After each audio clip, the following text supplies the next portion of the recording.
It is Sunday, July 20th, 2025, and on this week's edition of Sunday Sofa Time, we're talking about some amazing cruise ship restaurants and one not so good one. Just like the wind, just let it pass through, just let it pass you.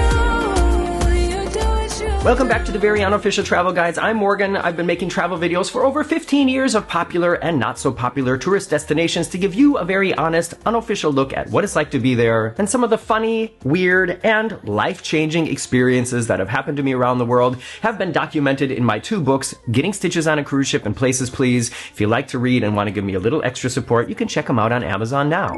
My most recent cruise was on the Norwegian Viva, and I have shown you a lot of the inside and outside of the ship and what we did on this journey. I've already made a dedicated video about the Indulge Food Hall and about the weird experiences we had in the Haven restaurant, but we actually went to a handful of other restaurants on board, and I wanted to put them all in a list from best to worst to let you know what we thought and what you can expect if you're planning to cruise on the Norwegian Viva, or many of their other ships also have these same restaurants. Norwegian Cruise Line was kind of the game changer as far as cruise line dining goes. I know back on our first cruise on the Royal Caribbean Monarch of the Seas, I think we had the main dining room, the buffet, and I want to say there were two specialty restaurants, an Italian restaurant and a steak restaurant. And I think both of them were only open for dinner, and they were like separate areas that in the daytime was the buffet. So they weren't even really separate restaurants, if I remember that correctly. And as far as I know, Norwegian Cruise Line was the first cruise line to really offer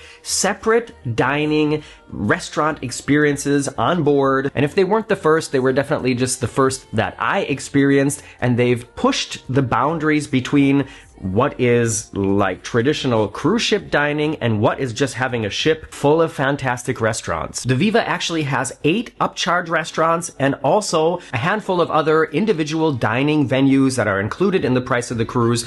We're mostly going to be talking about the upcharge or specialty restaurants in here, but there are 2 that were included in the price of our cruise as well. And the first one, the highlight, the top of our list from this cruise is called the Indulge Food Hall. We love this place so much, I made a dedicated video just about what it was like here. And in case you haven't seen that video or need a refresher, this is sort of a hybrid, high-class buffet-style restaurant where there are food stations around the venue. You can sit in many different seating areas. They also have tables looking out over the aft of the ship outside. And it's like the buffet in the sense that they have many different cuisines from different areas of the world and for different tastes, including a lot of really great vegetarian options. You order from a touchscreen and servers bring you the food. And one thing that I said before that I really like about this compared to a normal buffet is there are a lot of different options, so you don't have to feel like locked down into choosing just one entree, and there aren't hundreds of people handling the food that you're gonna eat or the serving spoons. You just sit down, touch the screen, and a cruise staff brings you the food. I'm pretty sure that this is my favorite cruise ship dining restaurant, and you know it takes a lot for me to say I have a favorite anything, and you probably also know I'm a very picky eater, so for me to say that this is my favorite, this restaurant alone is for me a reason to cruise with the Norwegian Viva again. And what I learned from our butler is that originally the Indulge Food Hall was supposed to be a specialty restaurant for an additional charge, but they quickly realized that the way the buffet is built and the way that traffic flows through the buffet on board just is not really enough to accommodate all the passengers that the Viva can hold.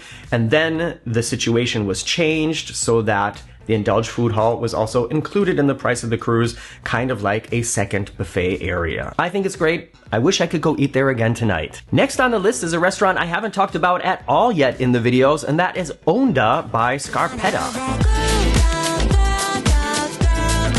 I had never heard of this restaurant before. I had never heard of the chef, but apparently Scarpetta is like the artist name of a different chef who is a judge on a cooking show called Chopped.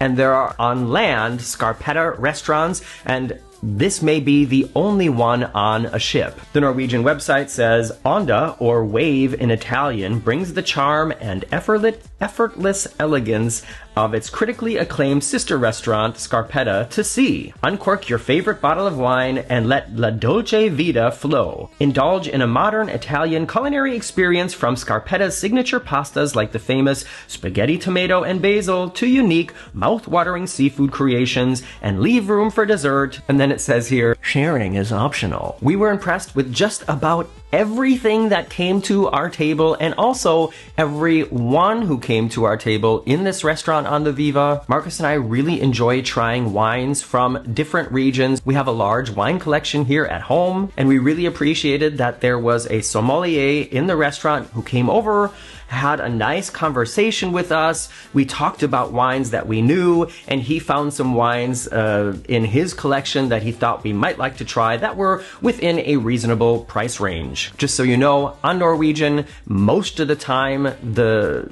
basic drink package is included in the price of the cruise, and that includes beer, wine, soft drinks, and cocktails up to a certain price. And if you see something you like on the wine menu, for example, that costs more than that, you only have to pay the difference. But everything here, from the bread to the pasta, the meat with the way the veggies were presented next to it, and the fantastic desserts, it was a real highlight for us, and definitely when and if I cruise on the Viva again, or any other Norwegian ship where this restaurant is available, I will definitely try it. It says here that the cover charge is $40 US, which is actually one of the least expensive specialty restaurants, which is surprising to me because it was just so good. And the next restaurant on the list is Los Lobos.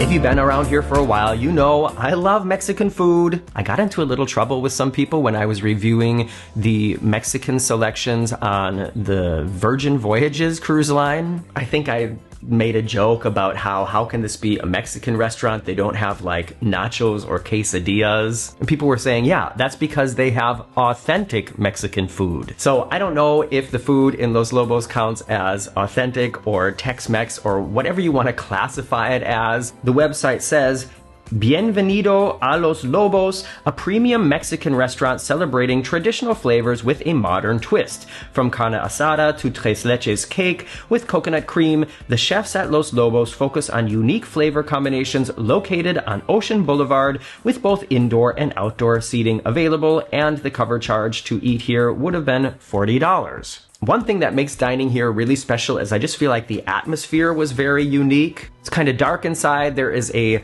lighting scheme. There aren't really tables where you have a fantastic view of the outside like some of the other restaurants I'm going to be talking about. And as mentioned, when I think back to my first cruise on the Monarch of the Seas, where just basically in the evening the buffet was sectioned off into different areas, and they said, okay, that corner is now the steak restaurant and that corner is now the Italian restaurant. This really does feel like a completely different free-standing restaurant inside a cruise ship. And everything from the tableside guacamole to the queso fundido was fantastic. I ordered the burrito rojo, which usually comes with your choice of either chicken or beef. I asked to have it with all the usual ingredients, but instead of chicken or beef, just beans. And that was no problem. There was no discussion. No phone calls had to be made. Our server just took that order, and that's what was brought to me. This information is going to be relevant for later in the video, and I think some of you already know what's coming. And believe it or not, we were so stuffed after our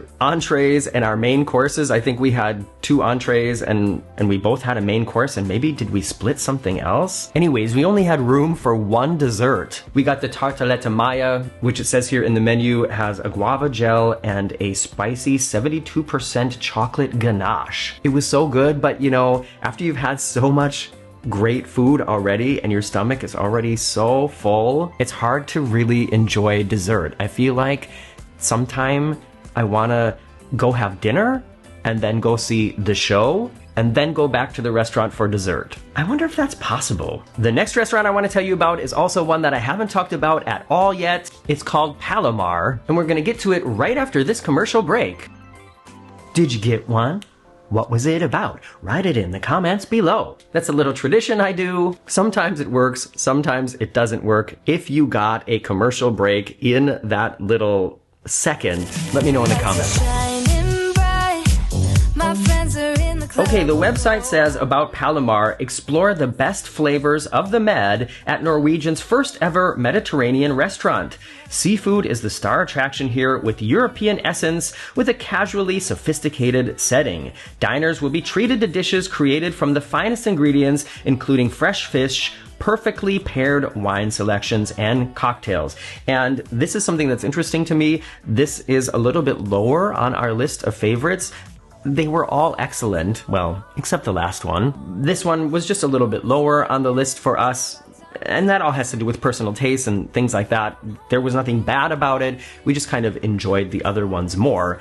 But the cover charge to dine here is $60 US, which is more than the others, and I kind of feel like should be the other way around. I remember Marcus raving about his seafood salad. My vegetarian entree was just kind of okay. It was a crumbled pile of feta cheese with some tomatoes and then some grilled carrots and asparagus. The menu is definitely more catered to people who enjoy eating seafood and meat, but one entire wall of this restaurant is like panorama windows. So we had this fantastic sunset view. It was a very romantic evening. And although we did enjoy eating there, it isn't someplace that we necessarily would want to go back to on our next cruise. I would rather eat at Onda and Los Lobos twice. Time to go. The next specialty restaurant is called Le Bistro, and Le Bistro has sort of a special place in my heart because I think on our first Norwegian cruise, which was our transatlantic cruise on the Epic from Miami to Barcelona, I think that was the first cruise that we ever went to a specialty restaurant at all. I might be getting this wrong. There's a lot of cruise facts stuck in this little head of mine, but I kind of feel like that was the first time that we like splurged and went to a specialty restaurant, and Le Bistro is kind of like the, what do you call it? One of the signature restaurants that is on all Norwegian cruise ships. The website says, romance is in the air at our signature French restaurant. Elegant interiors, crisp white linens, and attentive servers make this an intimate dining experience.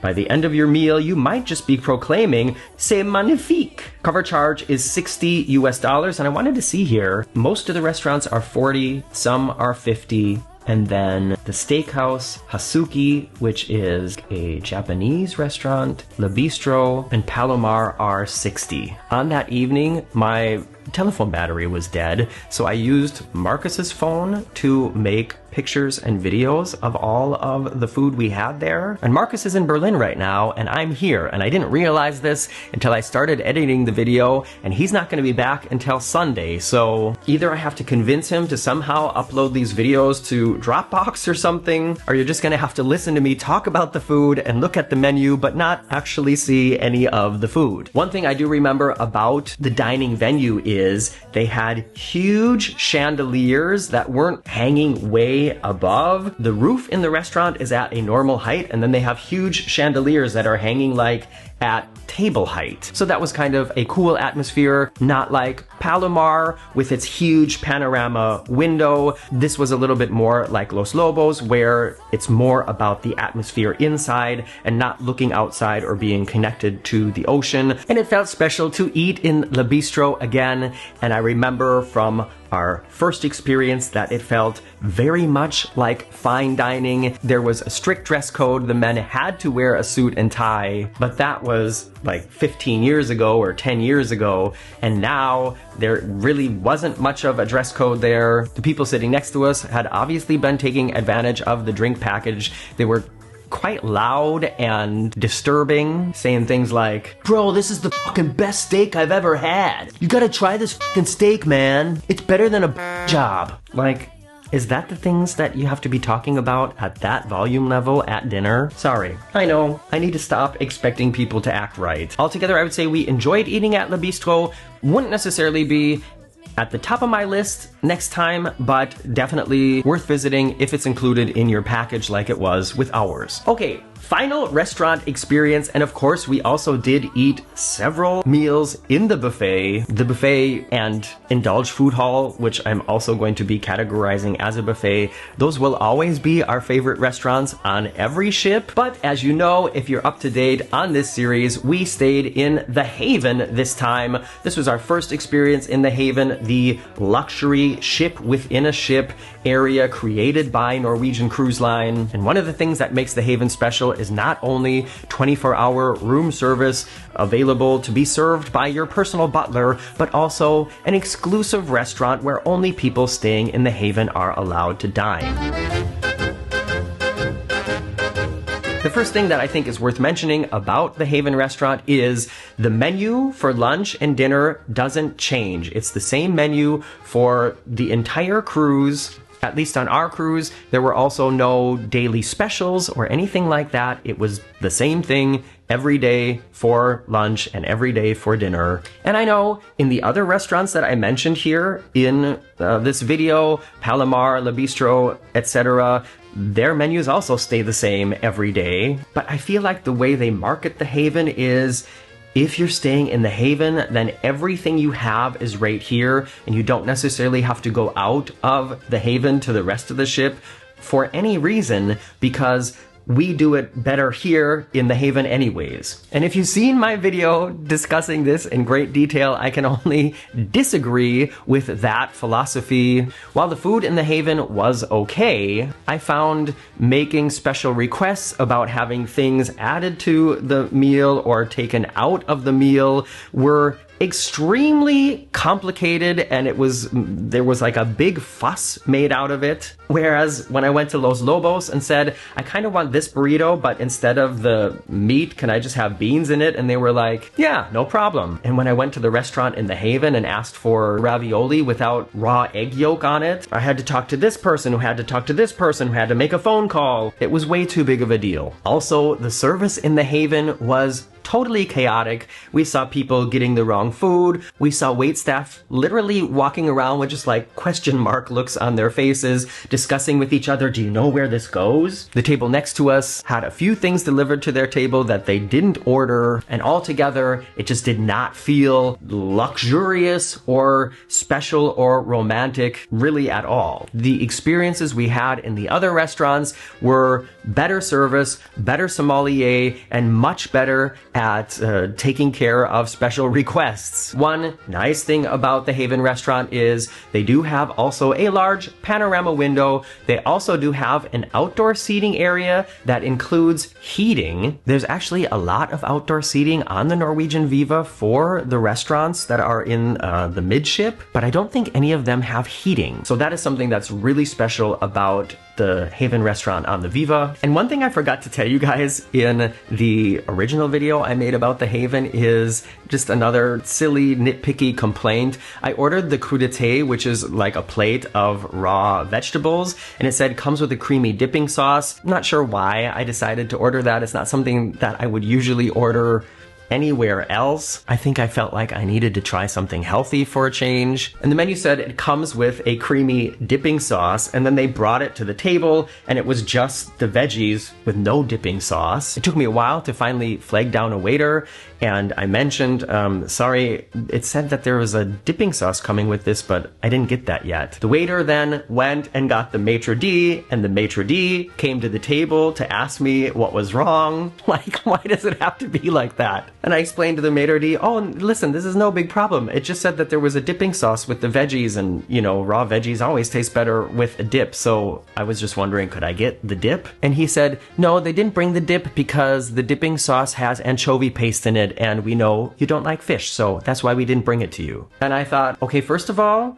that is, in a way, a nice personal service. But did they really have no idea of what they could maybe just substitute that with? You know what I mean? Like, why don't they just bring some ranch dressing and then say, listen, the creamy dip that usually comes with the veggies is with anchovy paste. We know you don't like that, so we brought you some ranch. Like, wouldn't that be so much better than just not bringing any dip, not saying anything about it, and then have it like immediately escalated to the maitre d' when I ask if I can have some dip. Yeah, that was what our experience in the Haven restaurant was like. That kind of like sums up my memories of it. And if we ever do cruise in the Haven again, which is honestly pretty unlikely, I can't imagine that we will really go to the Haven restaurant at all. I don't know. Maybe they'll change the menu by then. And of course, you know, it's probably worth giving it a second shot, but like I said, I'm not sure that we'll ever cruise in the Haven again. Altogether, our experiences in the specialty restaurants on the Viva were very solid. It was, as far as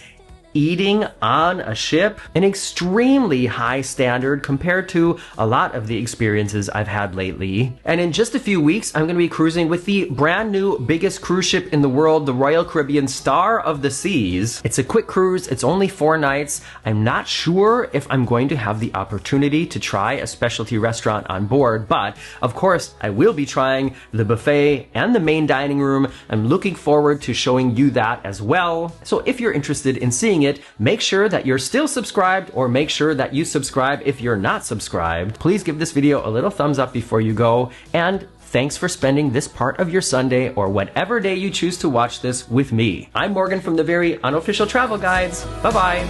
So until next time, I'll leave alone just like that. I'm back to being sober. We'll leave it all unsaid, 'cause this way will never be over. You'll leave alone and just like that, you're back to being sober. You feel